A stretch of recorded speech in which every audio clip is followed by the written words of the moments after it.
health segment of the podcast that we're running now, a mouthful.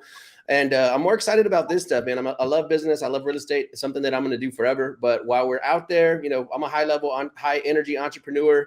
I'm pushing it. I'm flooring it all the time. But something that we don't stop and think about is both our health, personal health, the health of the planet. So I'm really excited about this podcast today. I think you guys are really going to enjoy this gentleman, and he's a wealth of knowledge. You want to go ahead and introduce yourself, bud? How you doing, man? Really good. Thank you. Appreciate you having me. I appreciate you having me, man. Yeah, man. I know we kind of started off a little bit on a tangent, and we started going off. That's how I know it's gonna be good. We're ready. We just start. So a little bit about my background. Sports. I'm a sports chiropractor. I have a master's in clinical nutrition. I've worked in health and fitness for as long as I can remember. I mean, I used to be a trainer, and I used to train all my people when I was younger, and my sisters and stuff like that. So through the journey of understanding, through the journey of becoming a professional, I've had certain situations where I had to sit back and look at myself and think about exactly what direction I wanted to go. And I kind of dial it back a little bit. This actually started off of just, not having the health consciousness through my family, right? And that was like a big wake up call for me, because I'm a Nigerian native, and I was born in Nigeria, raised in Nigeria, came to the U.S.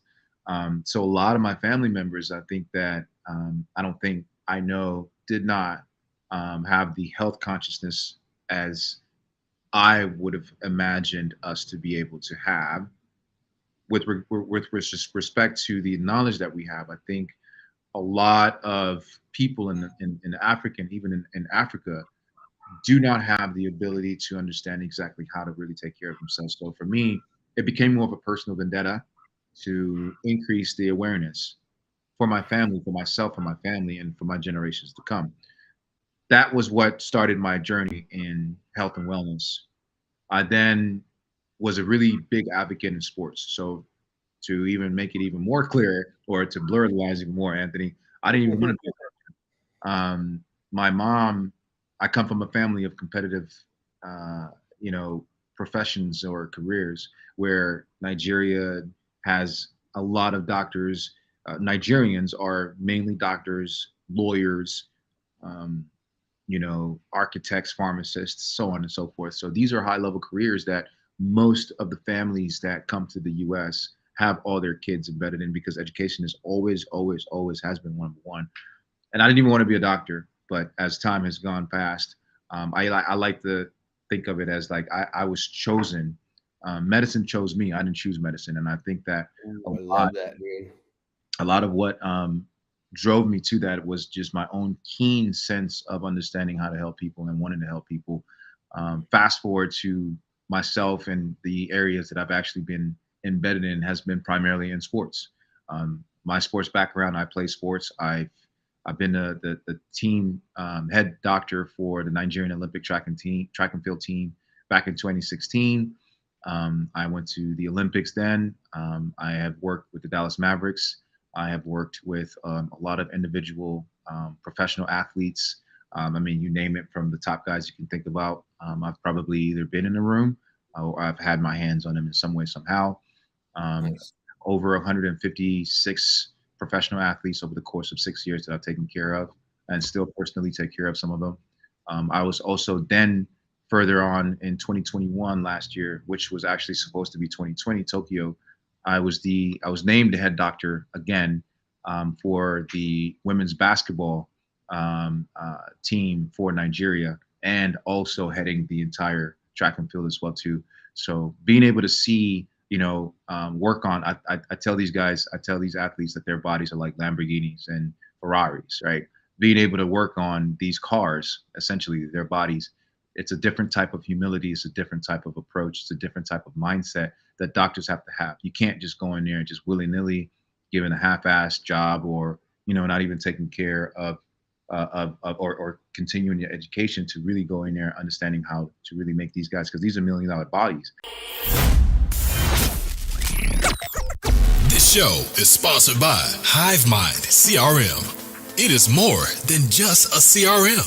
It is a real estate and business mastermind that comes with an all-in-one CRM. You can have unlimited websites and users. You can call, text, RVM, and email all in one user interface. And you can set up custom automations for any type and multiple businesses. 65% of companies start using a CRM system within the first 5 years of business. Once implemented, the Hive Mind will save you on marketing, give you more time, and make more money.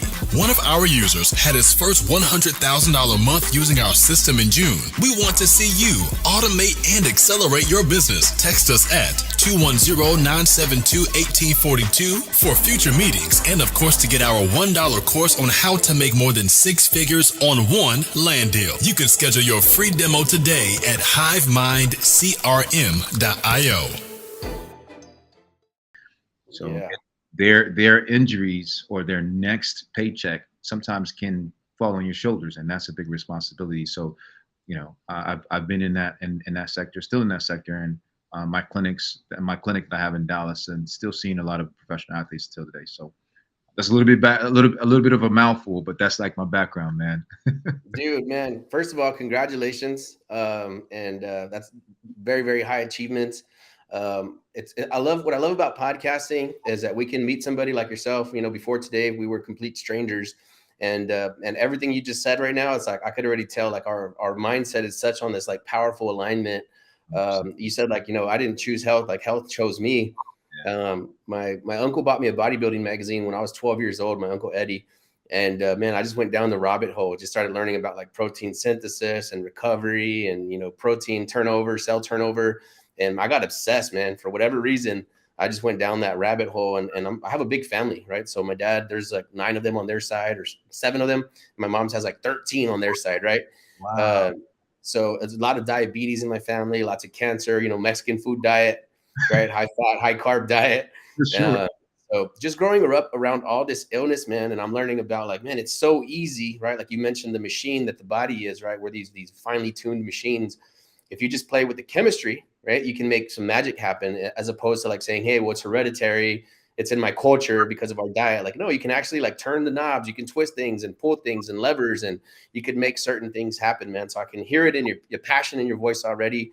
Like I said, something for me is like, I've been like screaming like from a mountaintop, like the house is burning down, trying to get, family members to like work on their diet and their health and all that. And sometimes it feels like you're just like, screaming into an empty field, right? So I do have, it's very, very passionate about it. I've been trying to share the information forever. And I'm glad that the Hive Mind podcast is taking a pivot in this direction, man. So we appreciate you being on here today, right? We never want to over ask, but we would love to see you on here, man. It sounds like it's going to take quite a few podcasts for you to be able to share the information that you have in your mind with our audience, man. But just super appreciative. And again, thank you for being on here.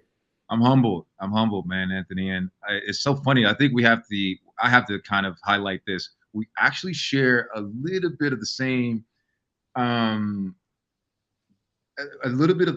family tree. My mom's side, there's 13 of them as well.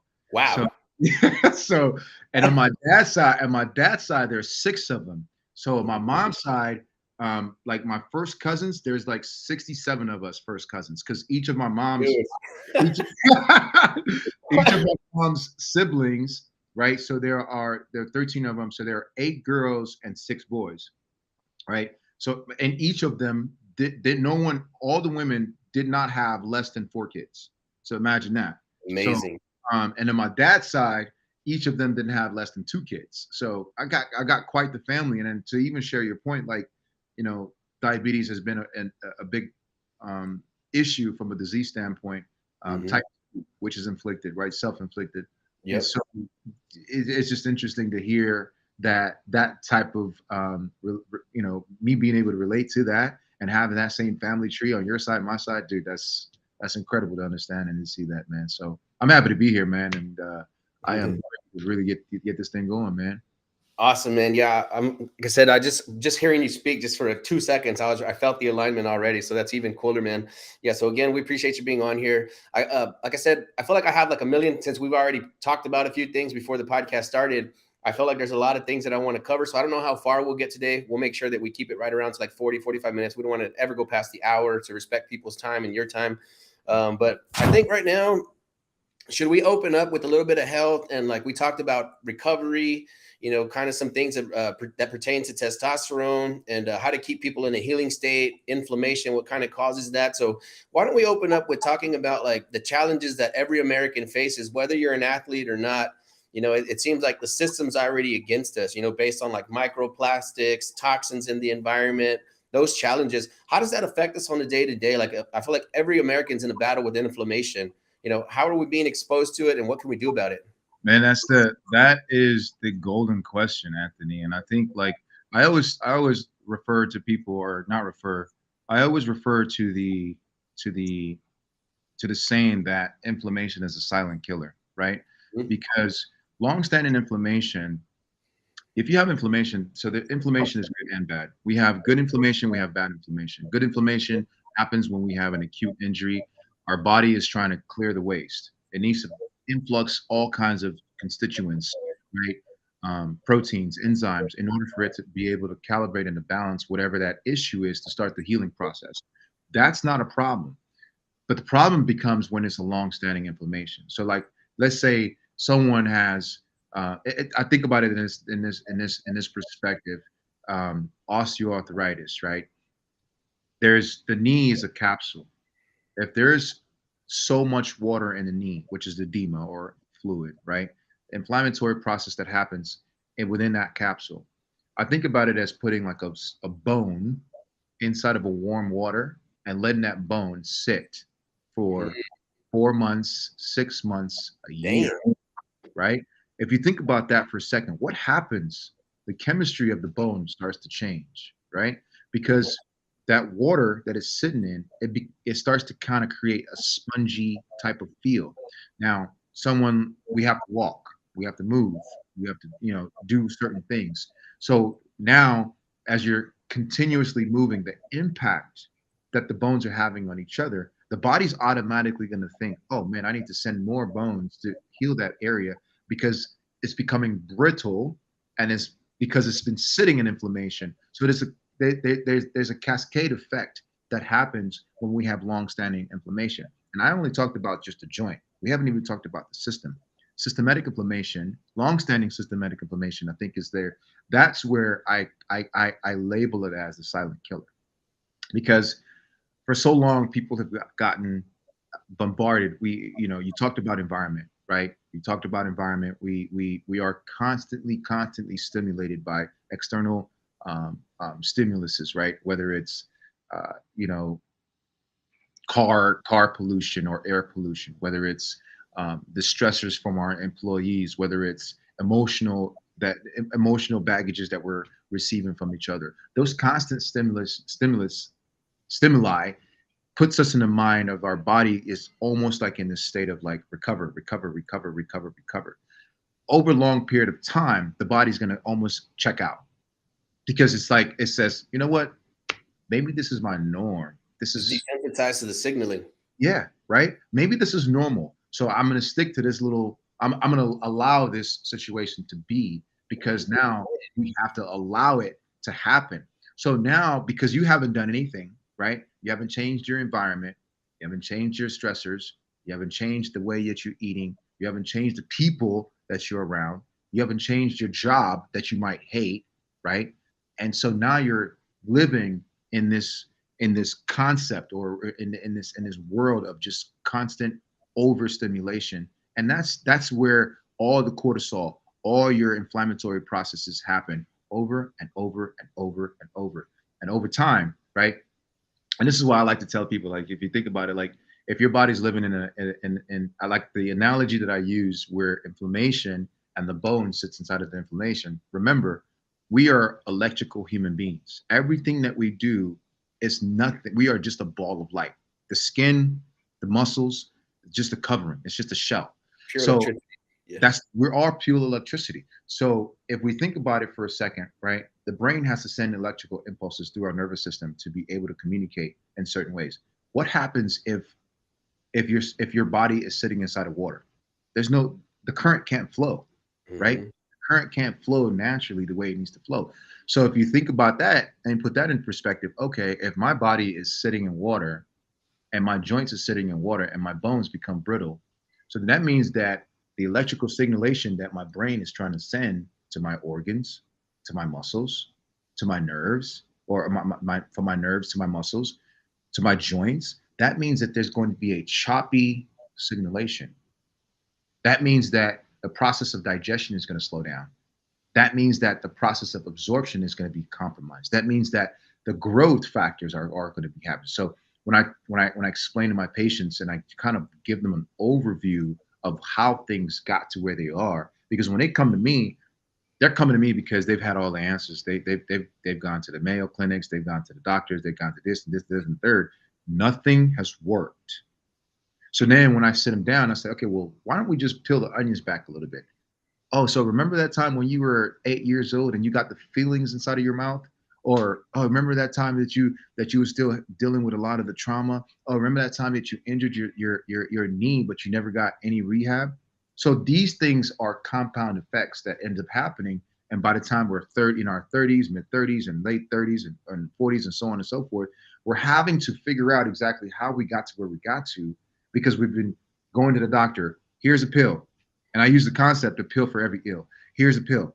Here's a pill. So then we're constantly using these masking agents to dim the signals that the body is giving us in order for us to actually do better.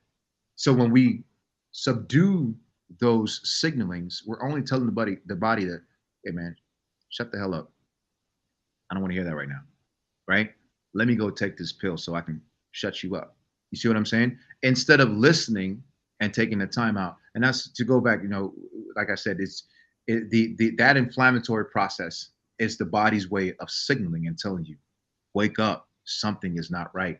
And in order for you to be able to understand that, you first have to be in tune in order to understand exactly where the holes are and where it all started. So from an inflammatory standpoint, and going even further into testosterone, that's one element of recovery that also helps recovery. Like I tell my patients all the time, I tell my athletes all the time, like, I don't care how much you can lift. I don't care how fast you can run. I don't care how much you can bench. I don't care how high you can jump.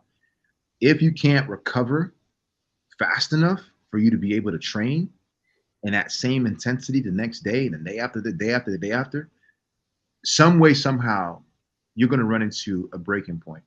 And that breaking point is where injury is going to happen, or something is going to take you out.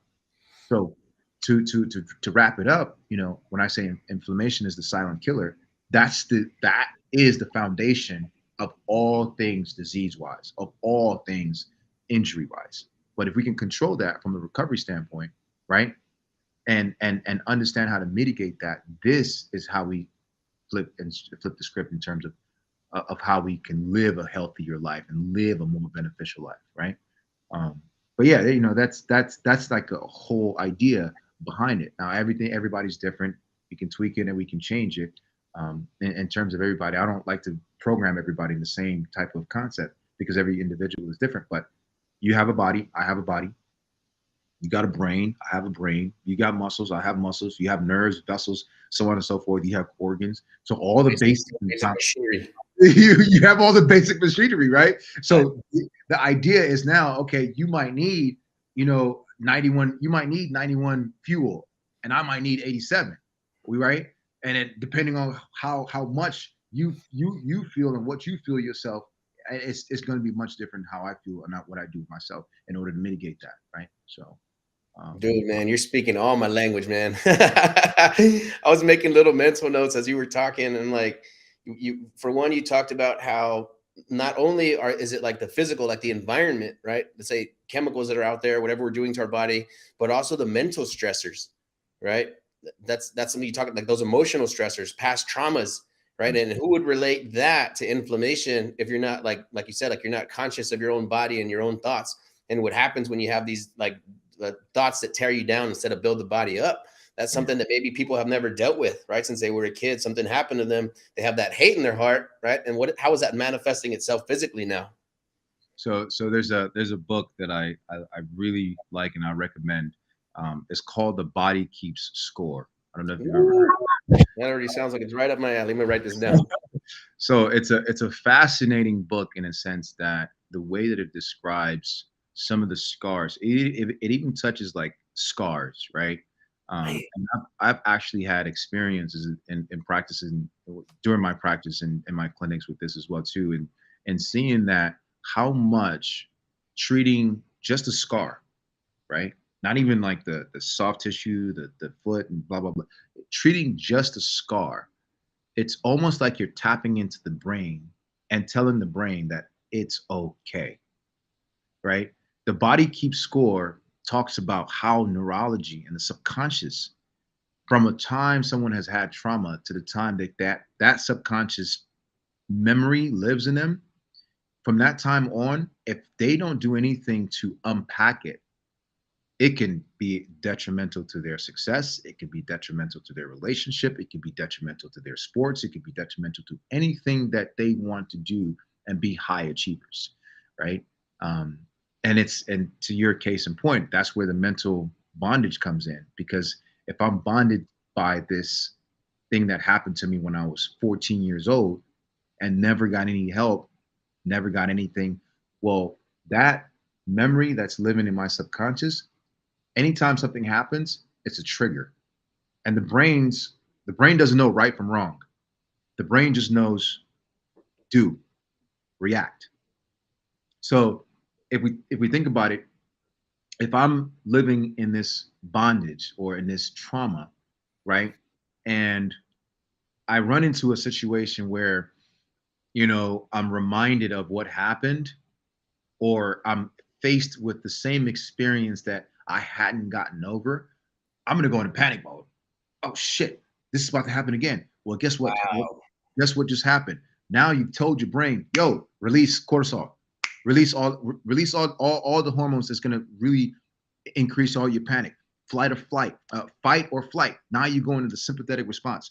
When you go into the sympathetic response, this sympathetic response is telling your body, we need to protect, we need to fight, right? Of course, I'm over exaggerating in terms of how I'm actually explaining it, but from a physiological level, this is how the cascade of things happen. And then you're now caught up in the same cycle over and over and over. And it's a perpetual cycle until you get to the point where you can unravel that and really face it and then make peace with that. That's the only way you can start to really unlearn. I have this hashtag that I use all the time on my Instagram is hashtag learn to unlearn. And the only way you can do that is be in the conscious awareness of knowing that this is an issue. I can't deal with this anymore. Therefore, I have to change. So now you're learning to unlearn the old trauma. Yeah. Man, dude, this is beautiful, man. This is not only physical and medicine. This is also, I don't want to use the word esoteric, but it's kind of like spiritual, Yeah. right? So there's a book that I read that really changed my life, and it's called The Power of Now. Yes. Right? How you can bring yourself back to the present moment, because we do have past traumas. We're afraid of the future, right? The anxiety that the future might bring. So we're creating all these problems in our mind that have already passed or that might never happen. Right. So if you bring yourself back into the present moment, you can work on things like that. So I was just thinking right now, this is probably going to be released by next year, but Christmas is tomorrow, Christmas Eve. Yeah. So I'm thinking about like families that are at Thanksgiving or Christmas, and they have like these, family quarrels at over the holidays because they are reliving past traumas. Like they see that uncle or that aunt or dad, and those old feelings start to come up again, and somebody pops. Yeah. They neurologically can't handle it. Yeah. Right. So what's something that people can do, man, to kind of work on themselves that way? If they have those kinds of traumas, like what can, if they haven't fixed that, like you said, then they're bringing a lot of problems into the present that should have been addressed a long time ago. Man, that's a loaded question, because I think it's different for everybody, man. I had a, just to kind of give you some personal insight on my life. I had a death in the family about 11 years ago, which was my father. So there was a lot of trauma that I had to unpack. So from my own experience, I think like one of the biggest thing that helped me was meditation. And people don't understand the power of meditation. And I meditate every single day, from 5 a.m. to 6:30 a.m. That's my time of meditation. That's my quiet time. I don't talk to anybody. But even before then, even before then, a lot of the things that I had done was I seeked a lot of counsel. I sought out people that were much, much more intelligent than me and had a little bit more an experience in the mental and how to actually impact their mental. So I think that one of the things that most people can do is, if it is in a sense of like a detrimental mental bondage, seek help. It's the society, and even with Instagram and what all this social media is doing to us right now, I think is desensitizing us and is making us even pull further and further away from self and self-realization. So all the instant gratifications and what the body images have told us that this is what you're supposed to look like, or even as men, right? Some of the emotional capacities that I, as a black man growing up, never had a chance to explore because um, I didn't have time for that. That's the best way I can put it. My mother didn't have time for that, or not. She didn't have time for that, but my mother did not allow or show that weakness. Therefore, I, as a man, could not allow and be shown that weakness, right? So, and now over the years, I've had to figure out exactly what that even means. So my own self-searching was seeking help, counseling, figuring out exactly where the problem was, and then constantly teaching myself that it's okay to feel, it's okay to be emotional, it's okay to have these issues, and then letting it go. Because in order for you to actually get to a point, you have to realize what the problem is, and then once you realize what the problem is, make amends to what that problem is, and then let it go and forgive. And those are the three processes. Really easy. I start with meditation. Once you find that, okay, this pisses me off. And even with athletes, we go back again to the recovery, because not to just go off of the tangent and start talking about the metaphysical and even with the spiritual aspect, but I think that they all marry each other. You can't have one without the other, right? You can't have one without the other. If I have a mental situation and my ex-girlfriend and my mother just said to me, and I'm going out to go play a game, that's going to be in the back of my mind. I'm not going to have the best game. So understanding exactly how to unpack that and finding someone who's going to give you that accountability and help you unpack that, I think that's like the best way. But I always go back to breath. I use meditation. Those are my two primary key tools when it comes to really, really understanding who I am today as a man that I am today. That's like the pivotal. Those are the main tools that I use to create this pivotal moment, or those pivotal moments in my life, man. So hope that helps somebody, and I hope that's anyone can use. I love how you talk about these powerful concepts, and you're kind of just like, it's just what I do. Like, let's unpack this for a few minutes now, because this is bad. I don't want anybody to overlook this. This is amazing information. We have a group that we do. We flip land. It's like we're real estate investors. So we have a private group that we're doing. We do deals that are $1 million and up. And we have a 10 commandments for the group. And commandment number 10 is to spend 10 to 40 minutes by yourself every single morning in silent meditation and prayer. That's one of the rules to success in our group. Incredible. So that's like, as we said, it kind of pertains to business, the spiritual side. And I use it a lot too, man. So again, more overlap and similarities. I lost my older brother, man, when I was 19 and he was 20 in 2000. So 22 years, man. And you have that, some of that pain never goes away. Seeing my parents suffer, that kind of stuff. Yeah. And I have used meditation, man. It's been a powerful tool in my life, and prayer. I think the main thing that meditation does is it entrains your nervous system to stay grounded and to stay centered, even in like a chaotic environment. Yeah, you just said it. It's an anchor. It's an anchor. Yeah. It anchors you to the point where you can literally do anything, and you can overcome anything. You can withstand and basically face anything. The anchor. If you don't have an anchor, you're like a floating. What do they call them? Things, the buoys, like a floating buoy. And then and you're in the river. The river is the motion, and you are the buoy. Whatever the river goes, you go. Yeah, the way I talk about an analogy is like being like in a storm, like in a tornado, right? So when life's going chaotic and things are just going out of control and crazy, if you just come back to center, you're in the eye of the storm, and there's no chaos in there. And you're kind of just visualizing the chaos around you, but you can still make strategic moves, and you can like pinpoint and target strategy all in a calm environment, even in the midst of chaos. And I think that's something super powerful, that nothing in life trains you for that unless you stop to pray and you stop to meditate and to get grounded and get centered. Yeah. So that's that. You hit it right on the head, my boy. Yeah. I wish that when you went to the doctor and you said, hey, I have anxiety or I feel depressed, let's start there. why don't you try prayer for 30 minutes every morning? Sit still by yourself in a room for 30 minutes, quiet, all by yourself, undisturbed before you start your day. Try that for 30 days and then come back and see how it goes. Right. Man, before we just start hitting you with pills, like you said. dude, that's an incredible point that you just brought up. Some of my patients, when I practice, and I'm really in tune with my hands, and when I have my hands on anybody, I can feel the tension and the stress. I can feel where they are, even prior to an adjustment. I can feel if they are in a state of trust, right? One of the things that I've learned over the years of practicing is like, if the body is not going to, if the body isn't ready to accept it, healing will never occur, right? So in understanding that, like, a lot of the sessions that I've had with my patients has always been almost like a counseling session. Anthony, is like, we just sit, we just have a conversation, and we just talk. Because I'll get them. They'll be so tense. They'll come in, and you can kind of see what the body language looks like when they first walk into the clinic. Because then you can actually be able to tell, okay, is this going to be a successful session, or if is this going to have to come back another session? And some of those moments, what I've learned is I take a step back, and from being a doctor, and I put a different hat on, and now I'm a friend, or I'm a brother, right? Or I am a dad, or whatever the case calls for.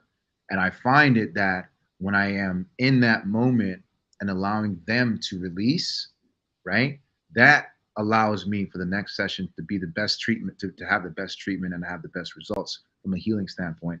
And I think a lot of doctors don't see that because they don't have time for that, right? The biggest thing is like the biggest thing I tell my patients, I say, when you go to a surgeon, when you're knocking on a surgeon's door, they don't have time to spend, because why are you there? You are there to get cut. So they're going to do what you came there to ask them to do. Wow, man, I never thought about it like that. Damn.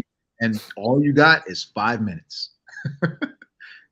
So that's where I try to put that perspective in a lot of the patients' mind. Like, think for a second when you go see a professional, an ND or a surgeon or a neurosurgeon or whoever it is that you seek authority from. That is what will tell you that'll give you your answer in terms of how they treat you, in terms of how they prepare your healing or your healing journey, right? So yeah, it all makes sense when you start to see it, man. Man, I could talk to you for 10 hours straight, bro. I hope this is part one of a series. Like I said, we would love to see you on here again. 30 minutes in, and I feel like, damn, man, I got like 20 more things to talk about. We already 30 minutes in? Yeah. So yeah, man, this is amazing. I myself, like, I had to become obsessed with health and healing, and just for some personal things that I went through in my own life. So, I further went down the rabbit hole. Like, how does a person heal themselves out of suffering, right? How do we bring ourselves into a healing state, remove from a painful state, right? Or a state of collapse, like where your body's starting to, like you said, like almost digest itself, right? With the fluid sitting in the joints. So if you're not obsessed with this information, like if you don't actively go dig it up, like mine for it, hard to find somebody like yourself who's already kind of pieced a lot of the information together for you. Right. So that's something that I think about a lot. Is that's the reason why we wanted to create the Hive Health podcast, is because we want people to be able to source the information all in one place. So just speaking with you and like all the topics you're already hitting on, I can already tell like this is not even scratching the surface of your depth of knowledge, man. So I would love to keep on talking about the health part of it, but why don't we move a little bit now into like, I guess, something that does affect the body directly and indirectly, which is environment. We talked about microplastics and how that's, kind of killing the globe. And, I imagine that it's 10 episodes all by itself to talk about what we can do to help combat that. But you want to kind of segue over into that and talk about that a little bit? Yeah. This is not a newly found information. And I always challenge some of the people that always question as to whether it's pertinent or not, because for years and years and years we've had plastics that has been wreaking havoc on our environment. Like a silent monster that came back to eat us. And well, actually, it's just been digesting us. I think it's just finally starting to show the teeth, right? Mhm. It's starting to show the claws. It's starting to show the full body. Starting to understand the implications of the damage that are being caused Yeah, exactly. quietly. Nobody's talking about it. Nobody's thinking about it. You remember? I don't know if you remember if you watched the show Stranger Things. So you remember that? You remember the thing? The thing first started as a little blob, and then the Mhm. blob grew and it continued to grow, and then all of a sudden it had hands, it had tentacles, it had all kinds of that's what I think about the plastics. I think the plastics have become such a huge problem in our society, and these big companies and corporations, they don't give a rat's ass. They don't care Why? because Who's suppressing the information? Why is nobody talking about this? man, it's it's the same thing in medicine. It's like you can't use the word cure and a certain other word in the same sentence, right? Mhm. I don't want to use the same other words because who knows what who you know. But curing to say cure in certain ailments and diseases, it raises certain eyebrows in certain sectors of business and also certain sectors of medicine because there have been big boys that have been controlling the narrative of health for so long. So when you talk about information suppression, that's never been a that's not that's like the that's like the a blimp of what's actually happened.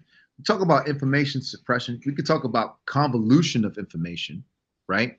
Convolution, because you have these big corporations that actually pay millions of dollars to these doctors and these writers to go out and they publicize this false narrative of health, of what's healthy, because it's basically going to appease or drive more income and more revenue to the companies, Well, right?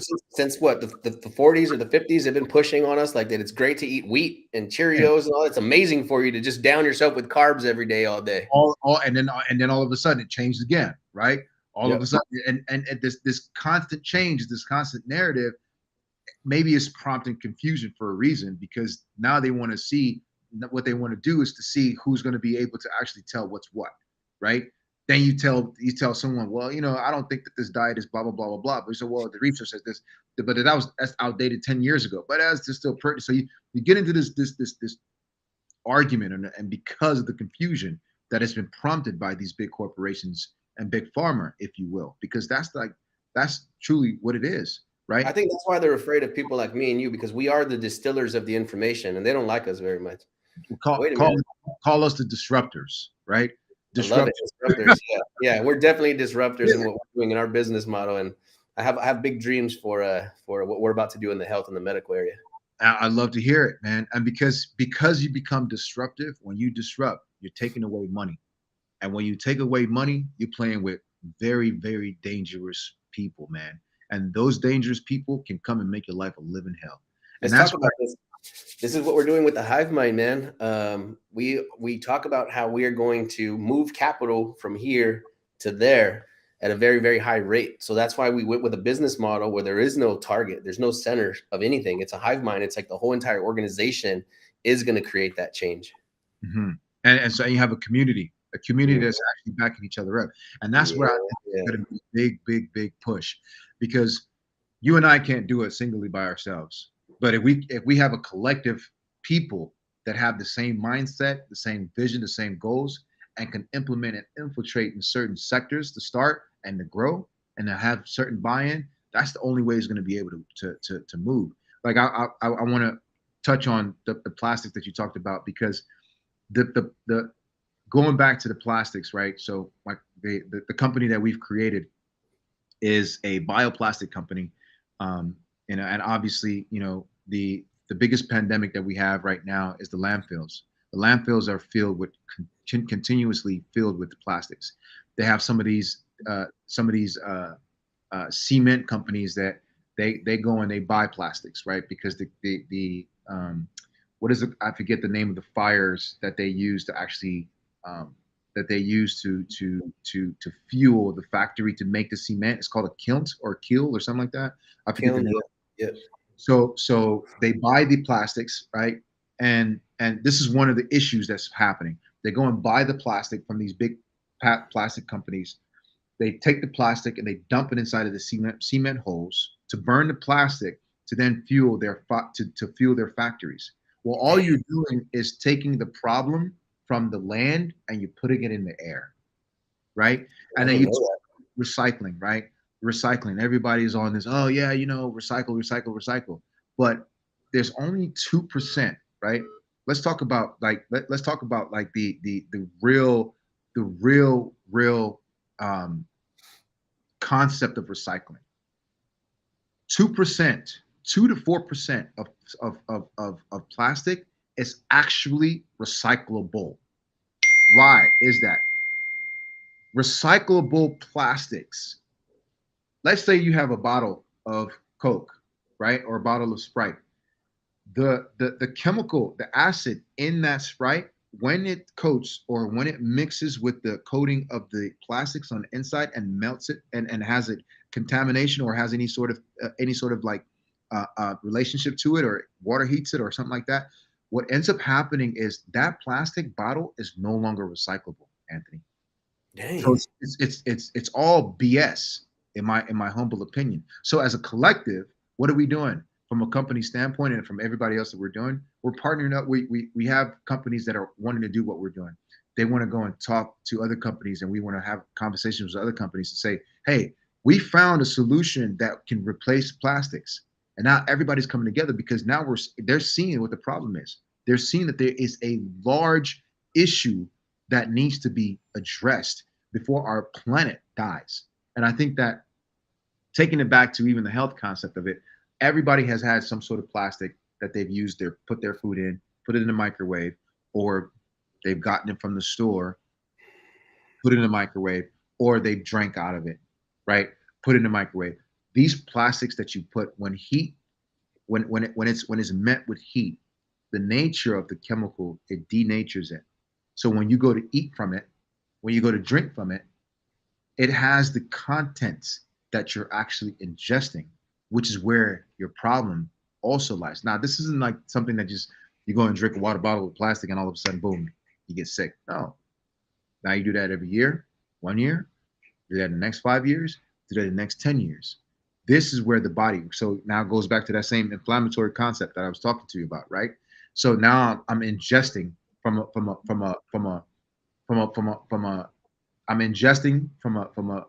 ingesting plastic. Now I have environmental stress. Now I have social stress. So now all this issue that I'm basically surrounded around is still causing that same constant inflammation. And the plastic has been shown to disrupt the hormonal systems in women. The show is sponsored by The List Guys. Do you need more leads in your local or virtual market? 1 in 10 small businesses don't invest in any kind of marketing. The List Guys have over 35 plus list types to choose from, and you can mix and match any list or criteria. We also use the skip trace list and provide up to 7 numbers and email addresses. Every list you purchase will be scrubbed against previous purchases. The List Guys are here to save you time. Contact the List Guys today at www.1listguys.com. That's www.1listguys.com. It's been shown to disrupt testosterone production in males. It's been shown that it actually causes cancers, right? It stimulates the bodies because if the body's been fighting it for so long, the body is going to get to a point where it cannot do it anymore. And guess what? The weakest part of the body is where the cancer or the bacteria or the disease will go. So if you have issues that your liver isn't functioning right, or your kidneys aren't functioning right, or your digestive system is having thyroid problems now. Exactly. So it attacks those areas, man. So to tie it all together, man, it's a bigger problem that we actually know of. And this is like, I call it the silent killer. I say inflammation is a silent killer because we're constantly bombarded with all kinds of inflammation and all kinds of issues, man. And until we can get a hand of it, Anthony, it's people like you and me have to be able to create communities in order for us to actually make a dent in the company, man, or a dent in this world. And that's where we're at, man. You know, in terms of that, man. So hopefully this is going to be a big change in the future. Man, our visions align so perfectly, man. This is going to be such a beautiful match. So let's talk about 3 red flag items real quick that I want to touch on. 2 of which you brought up before we started this call. In case anybody thinks like, yeah, but that's a problem, you know, they're just going to just people if it's not an immediate threat, immediate danger, people just kick the can down the road, right? So I want to talk about 3 different red flags. 2 that you brought up. One that's that I personally believe and think about. So for one is that there's dead zones in the ocean, right, where there's no life, there's no ability for plant or fish to live there. Yep. Number 2 is that we're eating about a credit cards worth of plastic per month, the average American. Yep. And then number 3 is that the human race should be infertile between like 2050 and 2060, inability to have children. Right. So let's talk about this, man. We only got 15 minutes left, but let's go as far as we can go, and then we'll do it again, man. We'll do part 2. So what the first one was the oceans. We're killing our oceans. You know, I don't know how much of a seafood person you are. If you like shrimp, you like fish, you like any of those things. I absolutely love it. I'm gonna tell you right now, you might want to start checking it because the fish are eating the plastics, right? The shrimps are eating the plastics. The bottom feeders are eating the plastics, right? So if we talk about from a food consumption standpoint, the plastic, the microplastics are wreaking a lot of havoc on marine life. Oceans, the turtles, the sea turtles, the whales, they are consuming all of this stuff that's being dumped in the ocean. You see it on social. You'll see like them cut open a shark or a whale, and dude's full of like a dumpster full of plastic. Cut open a whale, and it's just ridiculous amount. I mean, it's sad, dude. Super it's sad. Really Super sad. And you talk about and those dead zones, man, and it's only getting worse. Those dead zones are getting worse. And let's go back to this whole conversation about how these big corporations are really messing up the environment. These corporations will go. Right. Sometimes a middleman can be the issue too. The middleman, like someone like you or myself, regular person, will go and create a company, and they say, "Oh, my company is going to get rid of all your plastic." You are a big corporation that you need to get rid of your plastics. I go create a company that can go and buy, or can literally, you pay me and I'll take all your plastics. You as a corporation. Well, guess what I'm going to do? I'm going to go to Africa. I'm going to go to Indonesia. I'm going to go to India. I'm going to go to Bali. I'm going to go to one of those countries that no one gives a damn. And I'm going to take my truckload of plastic and I'm going to dump it in their backyard. Who gives a care what their lifestyle looks like? Who gives a care what their ocean is? Oh, and by the way, if I can't dump it there, there's a river right next to their land. I'll just dump it in the river, right? And we know that rain falls, river moves, water moves. So what is that doing? It's washing and pushing all that circulation and moving in different areas. That's why you're having all these little patches of dead zone. And they're the size of Texas, dude. The size of Texas. 3 of them. And if you imagine what that even looks like, man. What that even looks like. You mean to tell me the scariest movie you ever saw? Yeah. Man. So, and to your point is, if we don't stop that.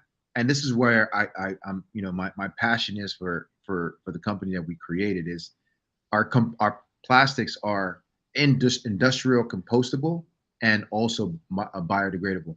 Industrial compostable means it's not home compostable yet, but industry compostable means that we can take the plastic and you can go and dump it into the garbage.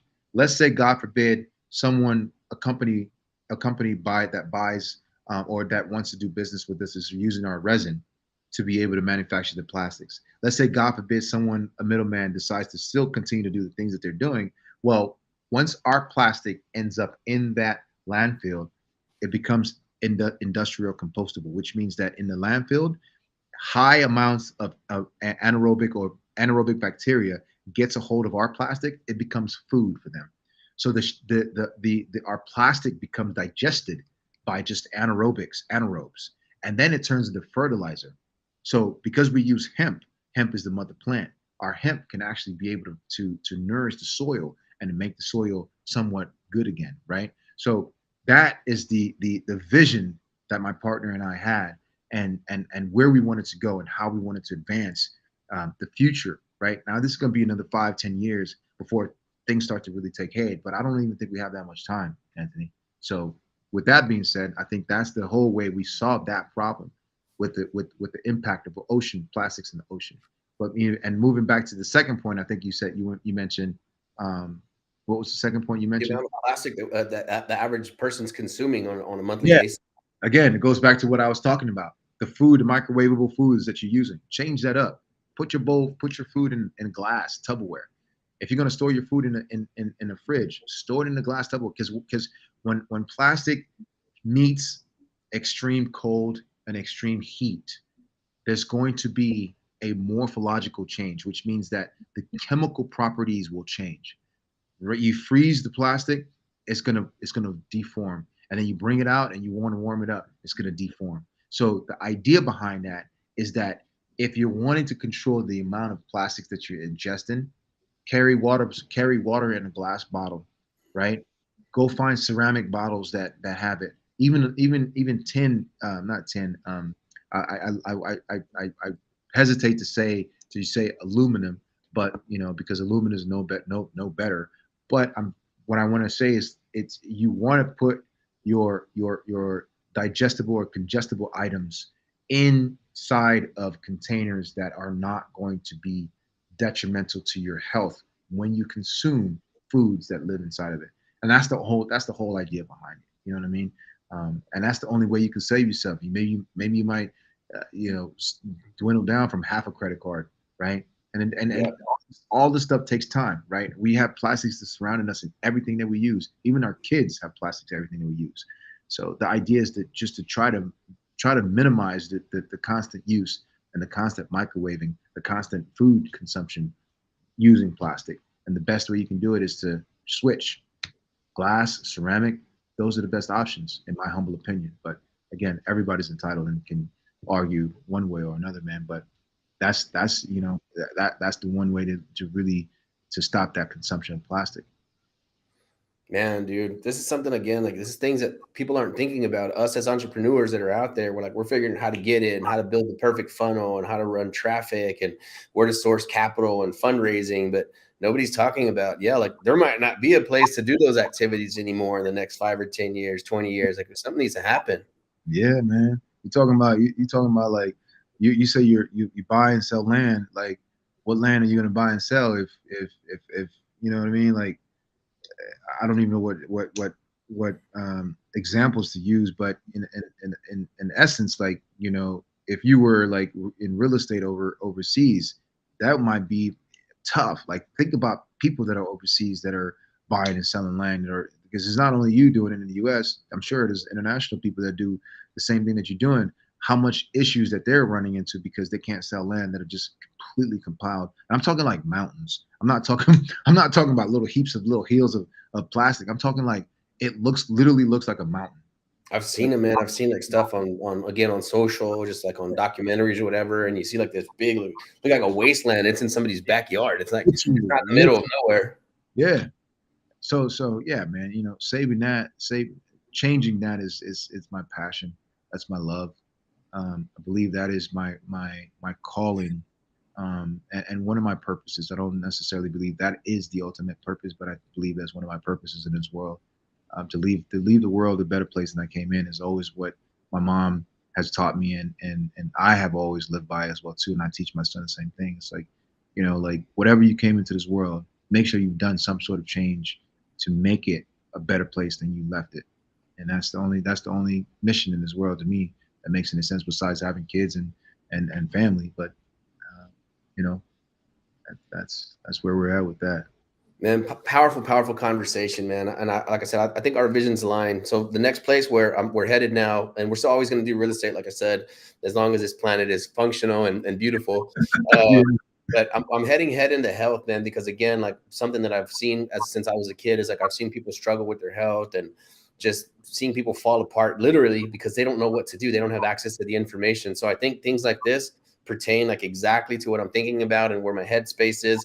I think something that makes me and my partner Daniel very dangerous in business is that we're not afraid to operate on very, very low margins for the sake of growing faster and going faster. 100%. So what I'm thinking about this pharmaceutical company that we want to launch is we're prepared to run like an almost no profit just to get the message out as quickly as possible and to distribute product as quickly as possible.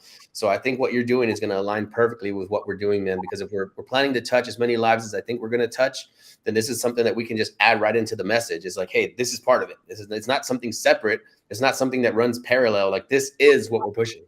Yeah. Kudos to you guys, man. I'm excited to hear it. I'm, you know, by all means share that with me as well too, because that'd be incredible to hear what you guys got going on. And that's a big part. That's a big part of my area that I've already, you know, I've had a chance to dive into, and I've got some pretty powerful people that are changing the narrative in terms of pharmaceuticals and within the nutraceutical sectors. They're really making a big difference and challenging the pharmaceutical sector. That's exactly what I want to do, man. Like, I know somebody's going to see this someday and they're going to be like, those suckers, but I got to say it. That's what I'm after, man. I'm after to push back against big pharma. I know that's a big task to take on, but that's why we're building a community base, like I said, where we're looking to engage millions of people, tens of millions, hundreds of millions of people. We're not looking to do it on our own. Yes. So through marketing, through networking, through everything that we're already doing, it's like it is building up to this grand thing. And if we can get enough people involved at the individual level, I don't know how much pushing back we could do, but even if we could make a 5 or 10 or 20% impact on the globe, the environment, people's personal health, like, hey, like you said, man, I'm only here for a certain amount of years, and I'm going to spend the rest of my life pushing back. I really am. 100%. I'm intrigued, man. I'm intrigued. Beautiful, man. Well, this was an amazing conversation. I think we're approaching that hour mark. I would love to see you again on here, man. Even if we can have you as a regular, maybe just line you up for once a month. Maybe if you want to bring on your partner next time, we can get on a panel. We can talk about what people can do, right, to participate, not only to help start using the products, but help distributing. Like, who should we be having conversations with? All that stuff, man. I would love to take another deep dive into this. And like I said, it really pertains to what we're doing. So I would love to join forces with you and see what we can do to take people's health and the environmental health of the planet to the next level, man. And then also I wanted to talk about hemp, because we're talking, I met a gentleman at an event that I went to a few months ago, and they talk about how just growing hemp revitalizes and neutralizes, like the soil puts nutrients back in and like oxygenates it. So, man, I got a whole bunch of rabbit holes we can go down, man.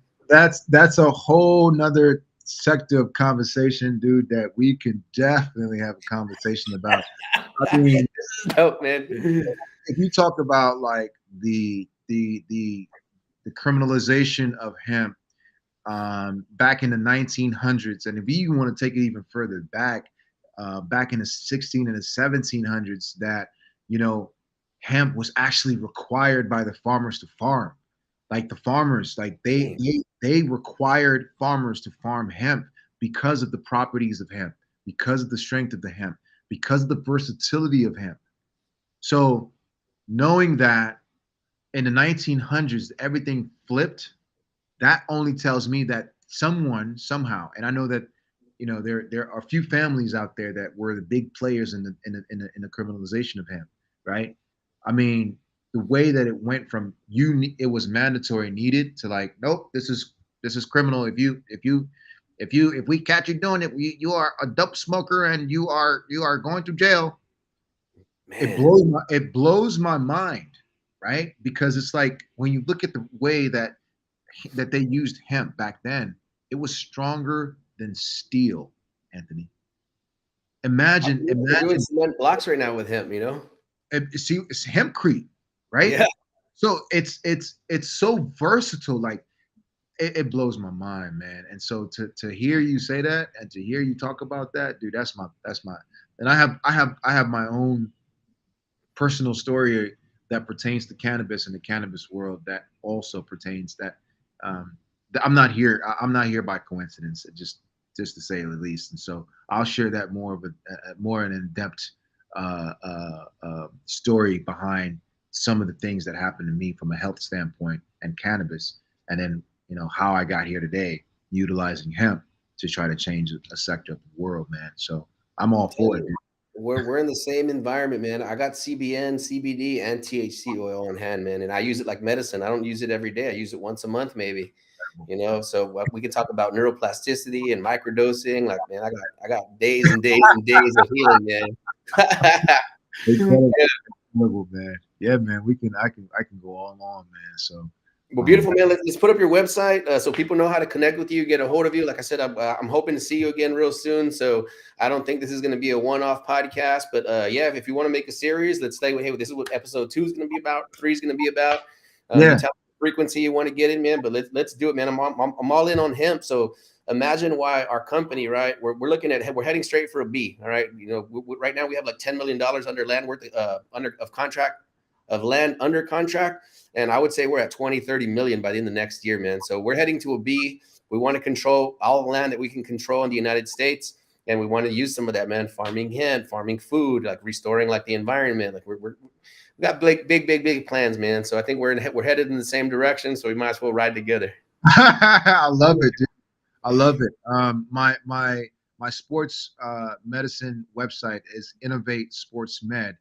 Innovate, not innovate. So ENOVATE sportsmed.com. And that's where anything's health-wise. A lot of people can reach me through that in terms of like consultations and what they would like to learn. What kind of services do you offer? A lot of soft tissue, a lot of musculoskeletal services. Anything that revolves around telemedicine type injuries, telemedicine. I do consultations with certain functional medicine consultations. We do analysis, saliva analysis, remote saliva analysis, and so there's a lot of different ways to really get down to the nitty gritty. If it's a musculoskeletal, I do have a clinic that they can actually go to in Dallas. If it's anything physiological that requires more of an in-depth, that we take that a little bit further from a functional medicine approach, and everything is more so holistic. It's a holistic approach in doing that. So, and that's where a lot of information can be found. And then my bioplastic company is called Terramer. Terra is land, mer is polymer or water. So we have land and water polymer. So we have the ability it degrades on land and also in water. And that's TerramerInc.com, TerramerInc.com. And then my Instagram handle is Dr. So it's Dr.Emeka, EMEKA _sports. And that's where a lot of people reach out to me. They DM me. I have conversations with them, and I give them tips and bits and everything like that. And I'm going to be a little bit more active come 2023 on educating and just kind of being a little bit more active on my social media. So those are the 3 primary areas you can find me. And then our other Terramer has an Instagram. It's called Terramer Inc._technologies. So Terramer Inc._technologies. And that's where we post everything that we try to teach. It's more of an informative. So we're teaching about hemp. We're teaching the process of hemp, teaching about the process of degradation. We're teaching about all different elements of everyone else and the comparisons, understanding that there are different plants out there it's not just hemp. There are guava, there's avocado, there's starch, there's sugar cane, there's seaweed, there's bamboo, there's kelp. So there's different elements of plants that are being used right now to combat plastics.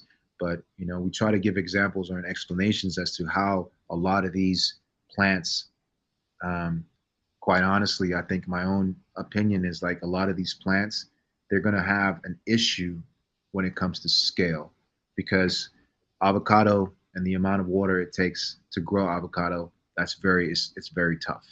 The same thing as far as supply chain availability. Hemp is weed. You can grow weed anywhere. You can grow weed on the concrete.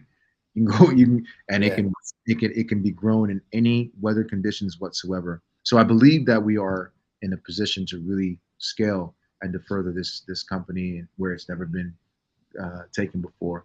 And our competitors, obviously, I'm a big support in what they're doing, because I think that as we're doing this as a collective, there's going to be more awareness and change coming forth as well too. Beautiful, man. That's the hive mind, man. We are a collective. We are looking to work with other people, team up with other organizations. We're seizing control of thousands of acres of land in a very short amount of time. And it's not even costing us money. It's becoming very profitable. So it's an inverted funnel where we're starting to collect land at scale, where it's paying us to collect it instead of us buying it. So you can imagine how fast this organism is going to grow. So if you have some direction or some use for some of that land, man, you tell us where we need to be and what we need to buy, what kind of climate we need to be involved in, and we're all in, man. Count us in. Let's have the conversation. Let's have a conversation, Anthony. The more the merrier, man. The more the merrier. And we're going to need a lot, because everything that we're doing is in state, right? It's in the U.S. So we're not trying to depend on China to give us the hemp. We're trying to secure that ourselves. Man, I'm looking at hemp right now. I'm looking at bamboo. I'm looking at everything we talked about. I mean, count us in, man. Like when we own the land, when you own the water, I mean, it's over. Yeah. And hemp uses the least amount of water of all those plants, just by the way, just so you know. I'm ready, man. I'm ready to put this thing into practice and industrialize it and get it to the environment as quickly as possible, man. So you tell us what to do next. Awesome. I'm looking forward to it, man. I'm looking forward to it. One of my favorite podcasts that I've done so far. No disrespect to our past guests. I love you all to death, but man, this is where my heart is. I'm glad we connected, man. And I just knew it. I read your bio and I was like, oh, snap. I know what's about to happen. So yeah, dude, thank you for your time, man. Thank you for hanging out here. And yeah, I mean, let's do it again. And we'll see you soon. Thank you, brother, man. Have a Merry Christmas. You do the same. Thanks, man. Happy holidays, brother. See you soon. Thanks for watching this YouTube video. We hope you found value. Please like, subscribe, and hit the bell to watch more videos just like this one.